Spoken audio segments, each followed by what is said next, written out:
Good morning everyone! Ako si Mart Prince D. Rojas. At ako si Janice Elva Sirigo. Nandito kami ngayon sa Bantayog ni Rizal sa Bulacan State University para gawin ang aming pinal na proyekto sa Rizal. Kaya tara! Samahan nyo kami! Opo, Nay. Ano pong pangalan niyo, Nay? Marilyn Sorongon. Utility ako ng CPTED. May konting katanungan lamang po kami sa iyo para ma-interview ka po namin. Ano po yung alam nyo patungkol kay Jose Rizal? Si Rizal, ang ating bayani. May kaalaman po ba kayo sa isang akda po ni Rizal na pinamagatan pong El Amor Patrio po? Hindi ko sa Okay po, salamat po. Para po sa huling katanungan, ano po yung naging epekto po sa buhay ninyo ng mga ginawang akda ni Jose Rizal? ang ano natin. Siyempre, tayong mga babae, nakapagtrabaho tayo, nakapag-aral. Siyempre, kailangan natin ding ipaglaban din ang karapatan natin bilang mga babae. Magandang hapon po. Maaari po bang malaman namin kung anong pangalan nyo? Ako pala si Jason Azucena. Meron po kami hinandaang katanungan. May kaalaman po ba kayo sa isang akda ni Rizal na Ultimo Adios? Akda ni Rizal.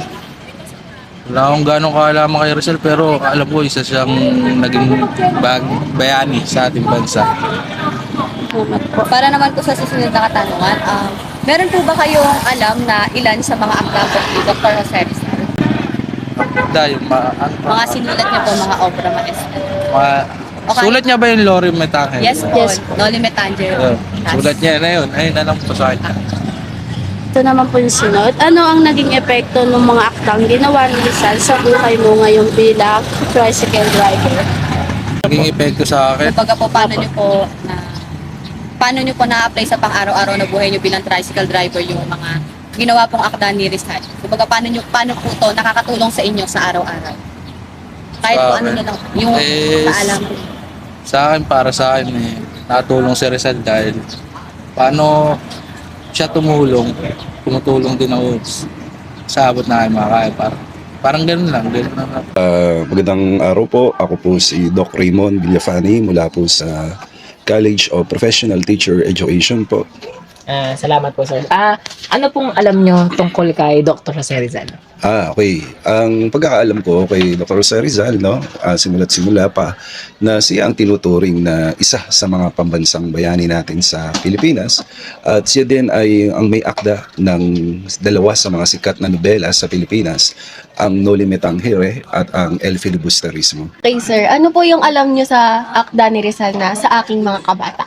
Okay. So dito sa akda ni Rizal neto, prominente yung linya mula sa tula na ito na ang hindi magmahal sa sariling wika ay higit pa sa hayop at malansang isda. So ito ay nagpapakita na bilang mga Pilipino dapat sa atin magsimula ang pagpapaunlad, ang pagpapahalaga sa wikang sarili natin. At ito nga ang wikang Filipino. Sir, para po sa aming huling katanungan, ano po sa tingin nyo yung mga naging epekto ng mga ginawa ni Rizal sa iyo ngayon sa trabaho mo bilang isang guro sa pangkasalukuyang panahon? Okay, unang-una, sa pagtuturo ng ilan sa mga akda sa Filipino, lalo tigit ang obra maestrang dalawa na itinuturo sa Baitang Siam na Noli Me Tangere at Baitang Sampo na El Filibusterismo. Ito ay dalawa sa mga kilalang nobela na likha ni Rizal na hindi maiiwasan ang pagbanggit sa kanya na simula sa kanyang talambuhay hanggang sa kung paano ba ginising ng kanyang mga akda ang diwang natutulog ng mga Filipino na mag-alsa laban sa mga dayuhan. Ano ang pangalan nyo? Rain po. Hello Rain, saan college ka? From College of Art and Letters po. Okay. So, ano yung alam mo tungkol kay Jose Rizal? Generally po, I know the basics po. So, he studied abroad po, medicine, and then came back to the Philippines to write influential works po that changed Philippine history po.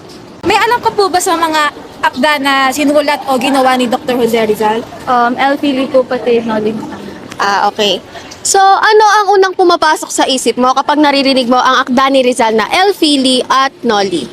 Parang finictionalize niya po kasi yung experiences nating Filipinos during the colonization period po. And These works have helped to open the eyes po of Filipinos po. Ano po ang naging epekto sa'yo ni Rizal na ngayon po anak, ikaw po ay isang working student? As a working student po, I can say na I'm able to live my life more freely. I'm able to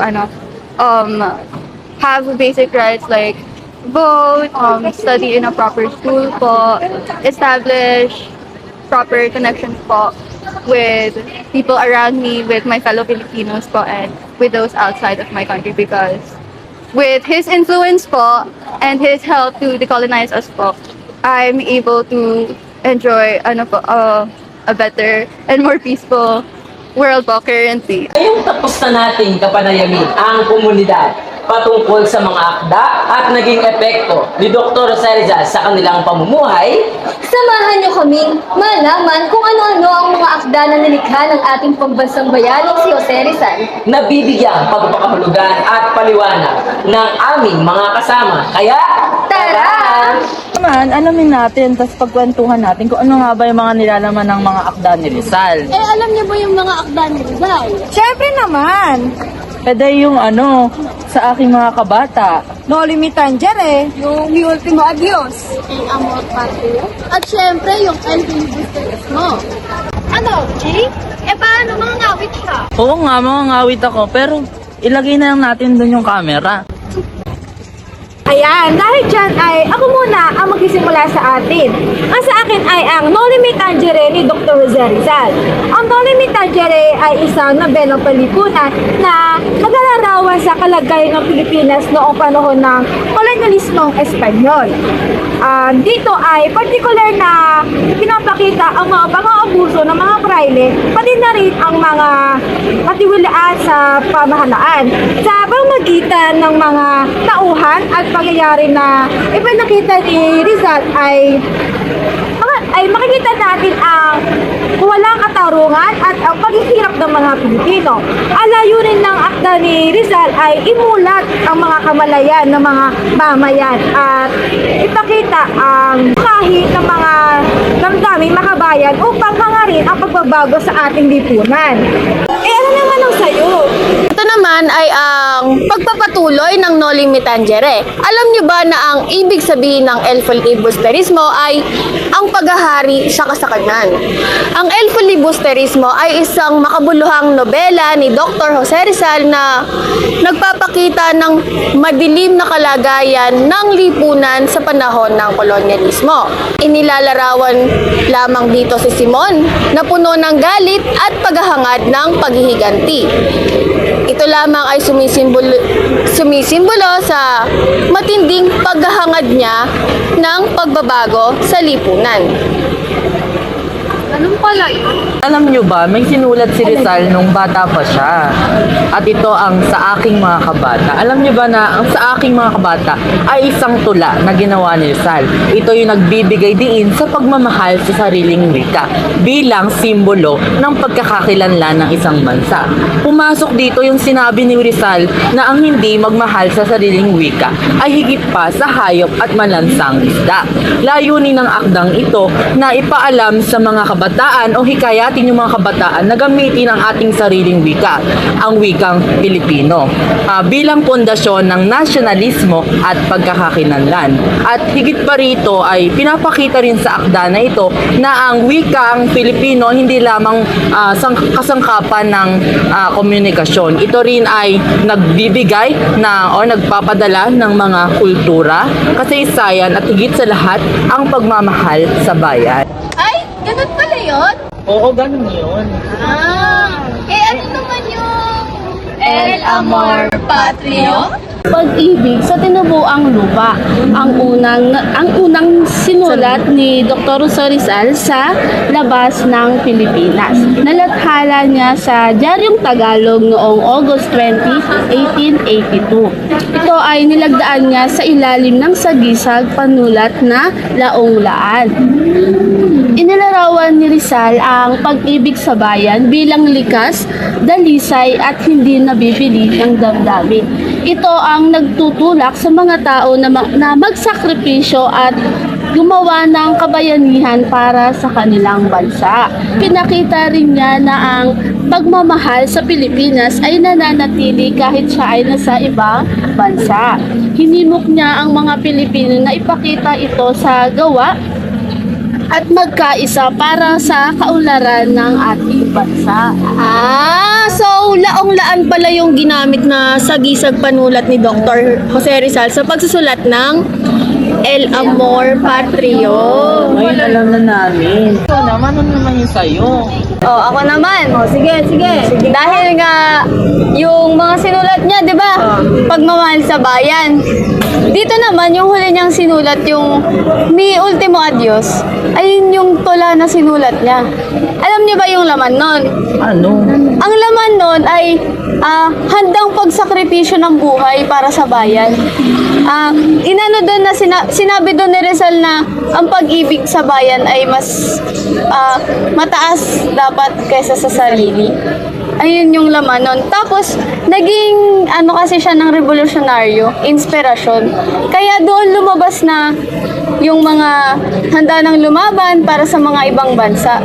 Yung kumbaga, lalabanan nila lahat ng nananakop sa atin kasi nga, mas mahal na nila yung bansa.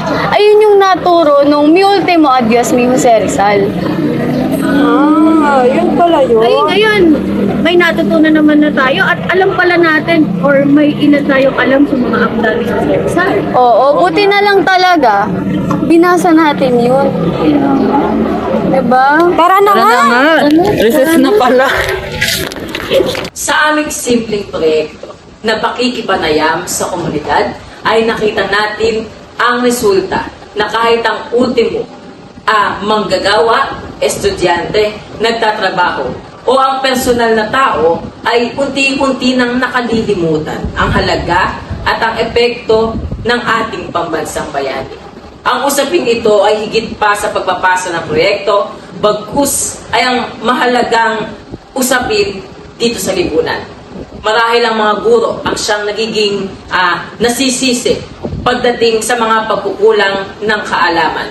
Ngunit dapat po nating tandaan na tayong mga Pilipino ay may parte rin o kailangan nating gawin sa ating sarili ang mga naging halaga, ang mga ginawa at ang malaking epekto hindi lang ng pambansang bayani, bagkus ng lahat ng mga tumulong para sa kalayaan ng ating bansa.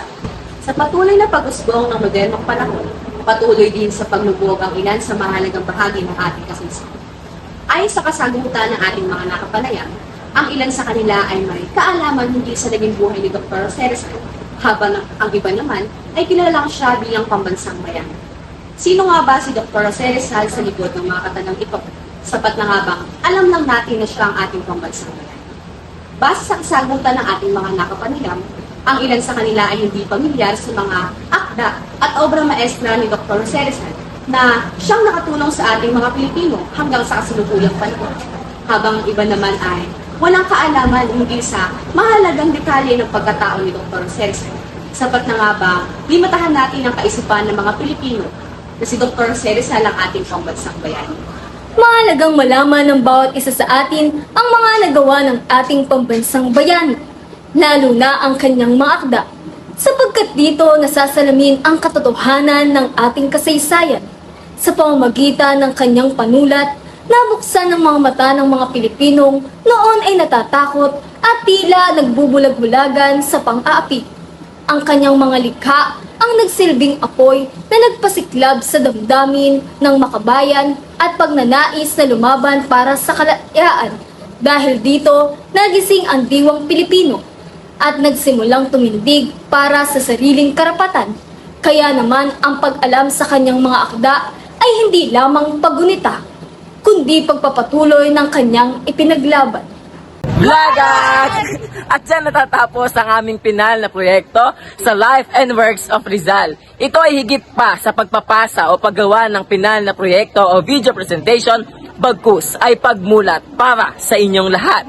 Kami ang ika-6 na pangkat at Consumatum est! Jose Rizal, nooy